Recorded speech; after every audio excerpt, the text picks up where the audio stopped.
अस्सलामुअलैकुम। I hope कि आप लोग सब ठीक होंगे। मैं भी ठीक हूँ अल्हम्दुलिल्लाह।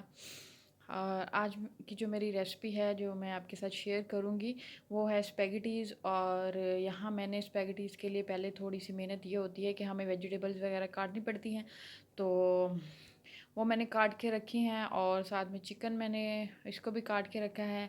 और चिकन की जो थोड़ी सी स्मेल होती है उसको साफ़ करने के लिए मैं सिरके इस्तेमाल करती हूँ। थोड़ी देर सिरके में मैं इसको डिप करके पानी और सिरका दोनों में पानी सिरके में थोड़ा सा पानी मिला के उसके अंदर बाउल में रख देती हूँ ताकि जो है वो इसकी स्मेल चली जाए। अभी यहाँ मैंने लिया है पैन के अंदर मैंने सबसे पहले अनियन और ऑयल डाला है। उसको थोड़ा सा सौते करने के बाद मैंने डाल दिया इसके अंदर चिकन। और फिर जो मैंने वेजिटेबल्स डाली हैं वो ये हैं कि कैप्सिकम, शिमला मिर्च है, दो डिफरेंट कलर की हैं, एक रेड कलर की है और एक येलो कलर की। और साथ में मैंने मटर डाले हैं और बंद गोभी मैंने डाली है। और अभी मैं इनको भून रही हूँ, पका रही हूँ। इसकी रीज़न ये भी है, इसको जितना हम थोड़ा कटिंग इसकी अच्छी करेंगे तो ज़्यादा फिर भूनने की ज़रूरत नहीं रहती। लेकिन अगर हम थोड़ी सी कटिंग में थोड़ी सी बड़ी हो जाती हैं तो फिर ज़्यादा भूननी पड़ती हैं ताकि खाने में टेस्ट जो है वो इसका अच्छा आए। मेरी जो कैप्सिकम है वो थोड़ी सी बड़ी थी कटिंग में, इसलिए मैंने इसको भूनने में थोड़ी देर लगाई।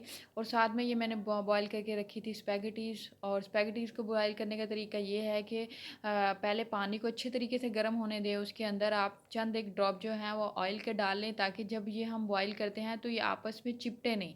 अगर विदाउट ऑयल हम कर देते हैं तो ये चिपट जाती हैं आपस में, या फिर हम ठंडे पानी में डाल देते हैं तो भी ये चिपट जाती हैं। तो जब भी हम इसे बॉईल करें तो हमें चाहिए कि पहले हम पैन अच्छे तरीके से पानी को उबलने दें। जब पानी अच्छे तरीके से उबल जाए तो उसके बाद उसके अंदर चंद एक ड्रॉप जो है वो हम ऑयल के डाल दें। ऑयल के डालने के बाद फिर हम स्पैगेटीज़ डालें। जब वो बॉयल होंगी तो ये बिल्कुल अलग अलग सी और बड़ी ज़बरदस्त सी बॉयल हो जाएंगी।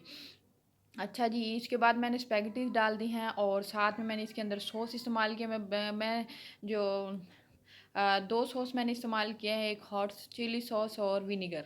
विनीगर मैंने इस्तेमाल किया है। साथ में मैंने इसके साथ जो है वो एक डिफरेंट ही मैंने एक रेसिपी जो है ये, और मैंने साथ में फ़िश बनाई थी, तवे पे फ़िश बनाई थी, ये मैंने इसके साथ है जो रखी है।